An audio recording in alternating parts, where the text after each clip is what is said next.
இன்றைக்கி ஷீலு கிச்சன்லேருந்து சீனி அவரைக்காய் மசாலா காய் போட்டு காமிக்க போகிறேன். இப்படி பொடியாக பிஞ்சுக்கு சீனி அவரைக்காயை நறுக்கி எடுத்து வச்சுருக்கேன். 1/4 கிலோ அளவுக்கு. பச்சை மிளகா 3 எடுத்திருக்கேன். சோம்பு நல்லா 1 ஸ்பூன் எடுத்திருக்கேன் டேபிள் ஸ்பூனுக்கு. ஒரு பெரிய கட்டி பூண்டு எடுத்து வச்சுருக்கேன் தோலோடைய. 1/2 மூடி தேங்காய் திரி வச்சுருக்கேன். இது ரொம்ப வலுவலுன்னு அரைக்கக்கூடாது, குறன்னு அரைச்சி எடுத்துகிட்டு வந்துடணும். நம்ம தாளிக்கிறதுக்கு வெங்காயம், கருவேப்பிலை 2 பெரிய வெங்காயம், நான் 2 கொத்து கருவேப்பிலை எடுத்து வச்சுருக்கேன். நம்ம சீனி அவரைக்காயை நல்லா 2 கொதி வச்சு உப்பு போட்டு மஞ்சள் பொடி போட்டு வேக வச்சு எடுத்துகிட்டு வந்துடுவோம். இப்போ சீனி அவரைக்காய் நல்லா வெந்துருச்சு. தேங்காய் ஊற்றிருக்கேன் கடாயில். எண்ணெய் காய்ஞ்சிருச்சு. கடுகு சேர்க்குறேன். கடுகு பொரிஞ்சிக்கிட்டு இருக்குது. உளுந்தம்பருப்பு சேர்க்குறேன் 1 ஸ்பூனு. இந்த ஸ்டேஜில் வெங்காயம், கருவேப்பிலை, ஒரே ஒரு பட்டை வத்தல் வச்சுருக்கேன் வாசத்துக்காக.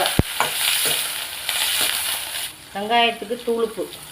இதில் கொஞ்சமாக நம்ம மஞ்சள் பொடியும் போட்டுக்கிடுவோம்.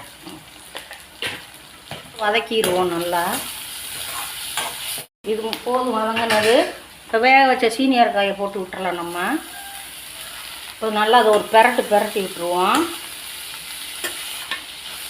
இப்போ நம்ம தேங்காய் குறன்னு அரைச்சி வச்சுருக்குறத மேலாப்பில் தூவி விட்டு மூடி வச்சிடணும். நல்லா ஒரு ஆவி வரணும். சிம்மில் வச்சு விட்டுறணும். இந்த மாதிரி பாருங்க, இவ்வளோதான் தண்ணி. இதை அப்படியே தெளித்து விட்டுறலாம். இப்போ நம்ம மூடி போட்டு மூடி வச்சுக்குவோம். நம்ம ஓப்பன் பண்ணி பார்த்துடலாம். நல்லா ஆவி வருது பாருங்கள் மசாலா. இப்போ பெரட்டி விட்டுருவோம். நம்ம கொஞ்சமாக உப்பு சேர்த்துக்குருவோம். கொஞ்சமாக சேர்த்துட்டு நல்லா கிளறி விட்டுருவோம் எல்லா இடமும். சூப்பராக சீனி அவரைக்காய் பொரியல் ரெடி ஆயிடுச்சு. சீனி அவரைக்காய் உடம்புக்கு அவ்வளோ நல்லது. நரம்பு வலியெல்லாம் நல்லா கேட்கும். பிளட்டு நல்லா சர்க்குலேஷன் ஆகும் உடம்புல.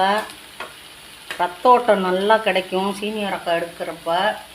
நீங்களும் இதேமாரி சீனி அவரைக்காய் பொரியல் செஞ்சு பாருங்கள். அடுப்பு ஆஃப் பண்ணிவிட்டேன். இப்போ ஷீலு கிச்சன்லேருந்து சீனி அவரைக்காய் பொரியல் பண்ணி காமிச்சிருக்கேன்.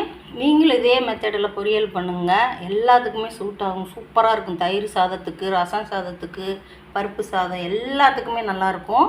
ஷீலு கிச்சனுக்கு லைக் பண்ணுங்கள், ஷேர் பண்ணுங்கள், சப்போர்ட் பண்ணுங்கள். நன்றி.